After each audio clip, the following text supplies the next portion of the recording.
Assalamualaikum dan selamat sejahtera pada murid-murid.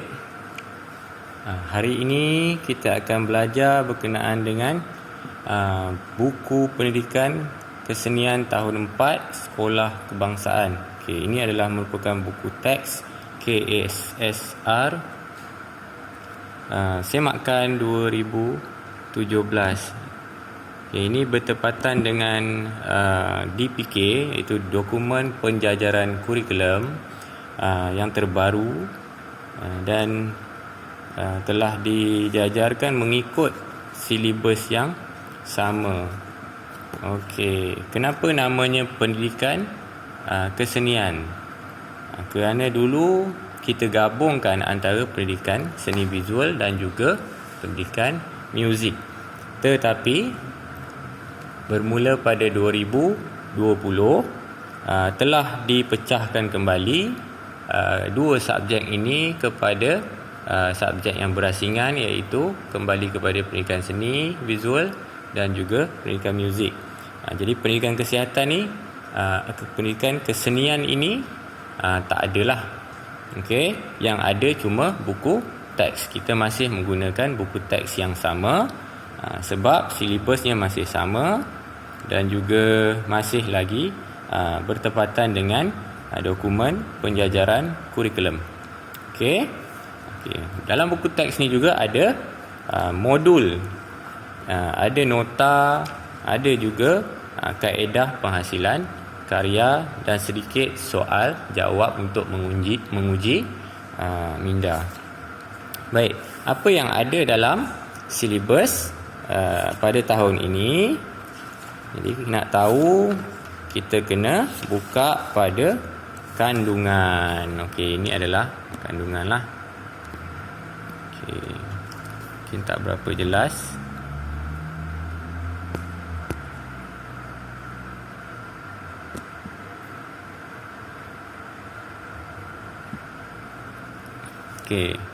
Ini merupakan isi kandungan buku teks ini.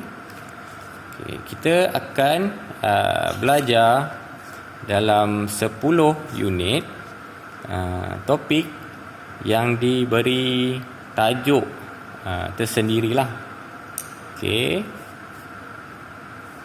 Unit 1 sehingga unit 10. Jadi dalam ini dia ada, kalau dalam buku teks ni dia telah gabungkanlah antara muzik dan juga pendidikan seni visual. Jadi tajuknya adalah umum, seperti Senja Nan Merah. Dia tidak bagi tajuk yang jelas berkenaan dengan kemahiran yang kita akan belajar. Jadi untuk tengok satu persatu kemahiran apa yang ada pada setiap unit, kita akan pergi ke muka surat yang telah diberikan ni lah. Dan kita kena tengok di sini penggal 1 dan penggal 2. Dia telah pecahkan 5 unit dalam penggal 1 dan 5 unit lagi dalam penggal 2.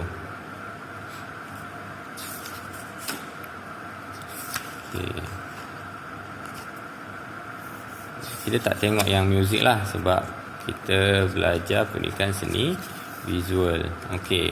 Dalam tahun 4 kita sambung bahasa seni visual dengan lebih mendalam. Kerana apa?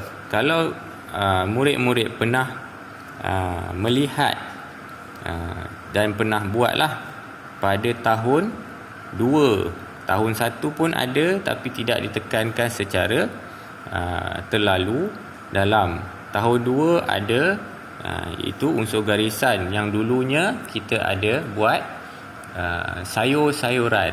Kita ada buat jenis garisan berpintal, garisan putus-putus, garisan lurus, tebal, nipis, jadi memancar, jadi banyak lagi lah, zigzag.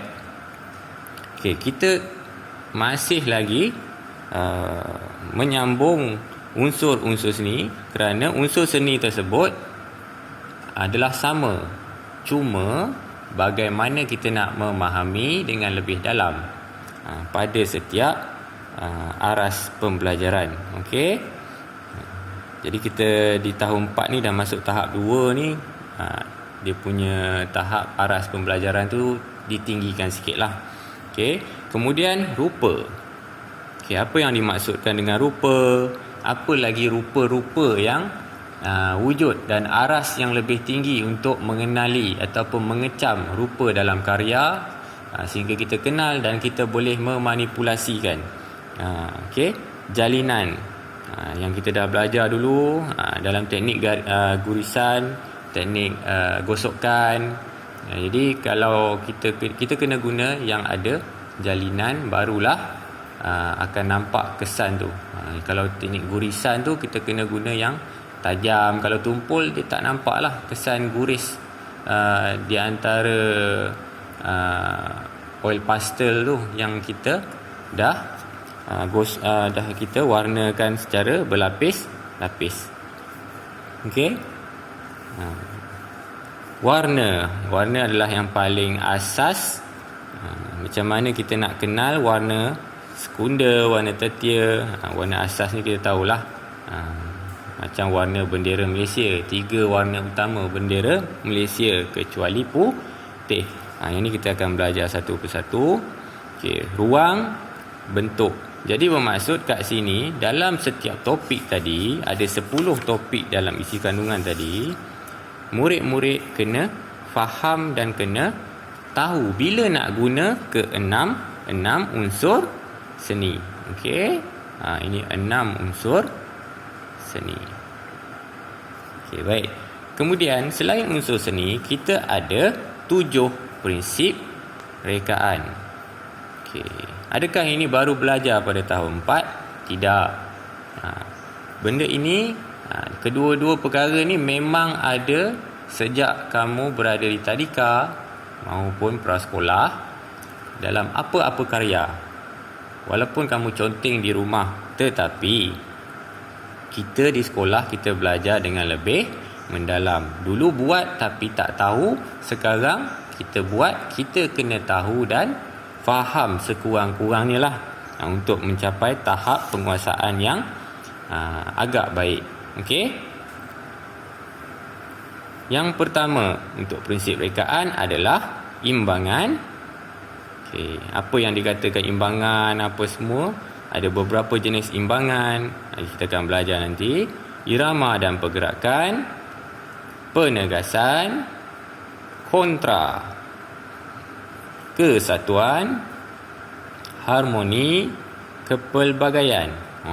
Prinsip rekaan ni kalau kita tengok sepintas lalu nampak macam bahasa yang digunakan tu agak tinggi. Tapi tak apa. Kita buat aktiviti, cikgu akan bantu untuk melihat satu persatu apa yang dinamakan prinsip rekaan dan unsur seni dalam karya.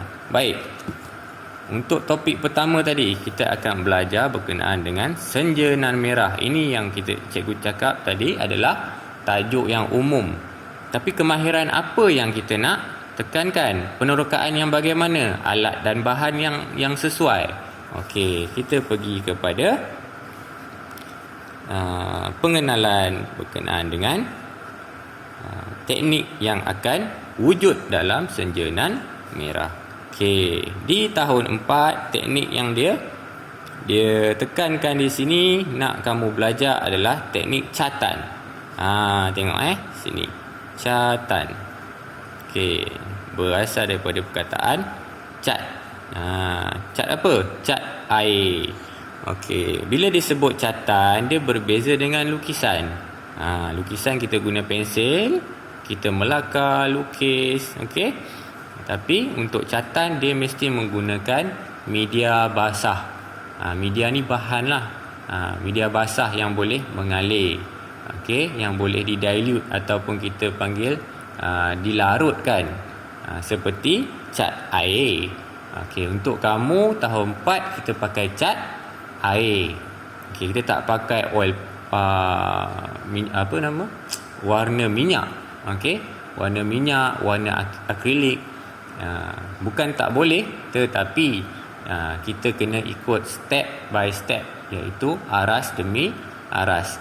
Penggunaan warna minyak ataupun cat minyak lebih agak sukar kalau kita tidak belajar betul-betul macam mana nak guna teknik nak guna cat air. Tekniknya tetap sama tapi bahannya yang berbeza. Kat sini dia bagi contoh karya. Kita tengok betul-betul. Kalau selalu kita tengok cat air, catan cat air, kita boleh kenal ini cat air, itu cat minyak, ini cat akrilik. Sebab kita dah terbiasa dengan bahan-bahan catan. Kat sini ada pengkarya dia. Jadi kalau kamu yang buat karya ni, nama kamu akan ditulis di bawah karya. Apabila dipamerkan, kita berikan tajuk. Kemudian kita bagi tahu kita guna media apa. Cat air, kertas cat air. Ini cikgu akan perhalusi kemudian pada minggu hadapan. Untuk bahagian aktiviti lah. Apabila kita buat aktiviti, kita akan mula belajar secara detail berkenaan dengan teknik ini. Kemudian dia akan bagi tahu berkenaan dengan tokoh. Seingat cikgu, setiap topik, 10 topik tersebut ada teknik-teknik yang akan dipelajari, teknik-teknik berbeza, dan kadang-kala kita akan gabungkan serba-sikit lah. Dan dia akan bagi tahu berkenaan tokoh-tokoh teknik tersebut yang ada dalam negara kita. Sama ada masih hidup ataupun telah meninggal dunia. Ini adalah muka surat ke-7 lah. Macam mana kita nak hasilkan karya sehingga muka surat 8. Ini kita akan buat pada minggu hadapan sebagai topik pengenalan. Cikgu akan tunjukkan video macam mana kita buat sama-sama lah nanti supaya jelas. Kemudian topik yang kedua adalah warna-warni kek cawan. Yang ini adalah penekanan berkenaan dengan teknik apa. Tengok betul-betul kat sini. Nampak macam buat benda. Tapi nak buat benda tu ada teknik yang kita perlu tonjolkan. Inilah mozaik. Inilah teknik dia, mozaik kreatif. Apa yang dinamakan dengan mozaik kita akan belajar kemudian. Tapi secara asasnya samalah. Setiap topik tadi dia akan bagi tahu penerangan. Kemudian dia akan bagi tahu tokoh ataupun maklumat berkenaan dengan teknik tu secara sedikit terperinci dalam bidang sejarah. Macam mana teknik tu dijumpai, oleh siapa. Kadang jumpanya daripada negara barat. Jadi kita akan belajar secara sebagai pengetahuan am. Ini adalah aktiviti untuk tahun 4 lah, untuk buat mozaiknya. Ni hasil karya dia. Kita akan belajar. Kemudian kita pergi kepada topik ketiga. Beg cantik menawan. Tengok muka surat 22 lah. Teknik stensilan yang akan ditekankan di bahagian topik ke-3. Kita akan belajar apa itu stensil, apa bahan yang nak digunakan. Ini hasil karyanya. Kita tengok lagi. Seterusnya, topik ke-4, bunga gergasi. Ini adalah dalam bidang membentuk dan membuat binaan arca. Dia akan bagi pengenalan dulu. Kita akan menurut ke alat dan bahan kat sini. Sebab bila kita nak buat something, buat benda, kita kena banyak pengetahuan dalam bahan. Dan juga pengalaman. Untuk murid-murid yang memang kat rumah tu suka simpan barang-barang terbuang, barang-barang terpakai, dan suka guna untuk buat sesuatu. Murid-murid begini akan lebih senang faham dalam topik bidang dan tema yang melibatkan membentuk, membuat binaan, khususnya teknik arca lah. Ini yang cikgu cakap tadi, tak semestinya dalam negara. Ini dia ada bagi sedikit berkenaan dengan info lah, berkenaan dengan bagaimana teknik tu dijumpai ataupun dia popular di mana. Tadi dia dah cakap di Yunani kuno, sculpture, sebab mereka memang suka mengukir lah dulu. Okey, ini adalah langkah-langkah kerja yang kita akan buat. Okey, alat dan bahan dia pun mungkin ada yang banyak akan dibeli, tapi cikgu lebih sarankan untuk kamu cari ataupun ganti. Okey, kalau boleh tak nak bebankan berkenaan dengan kewangan. Okey, seterusnya secawan kopi manis, topik yang kelima. Seperti biasa, dia orang tidak akan buku ni tidak akan letak tajuk yang berkenaan dengan teknik, tapi dia bagi tajuk umum. Apa dan tajuk ni kita nak buat teknik apa ni? Okey, dia bagi alat-alat ni. Jadi kita boleh kenal lah. Nanti cikgu akan cerita. Ini semua zaman-zaman cikgu dulu ni, cikgu guna. Okey, zaman sekarang mungkin kamu pun tak pernah tengok. Jadi kita buat, okey, menggunakan bahan gantian. Okey, teknik apa yang kita nak guna? Inilah dia, papier mache. Papier mache ni kenapa nama dia pelik sangat? Adakah bahasa Melayu? Kita akan belajar mana datang perkataan tersebut. Ada infonya sikit, nanti kita tengok. Okey, daripada Itali ke Perancis ke, mana datang ni? Okey, perlahan-perlahan kita belajar. Yang ini seronok. Kalau nak ikutkan semua berkenaan dengan seni ni, seronok kalau kita buat. Okey, buat betul-betul, dapat hasil yang baik, kita akan rasa puas hati. Okey, itu sahaja untuk penggal yang pertama. Okey, kita akan masuk penggal yang kedua.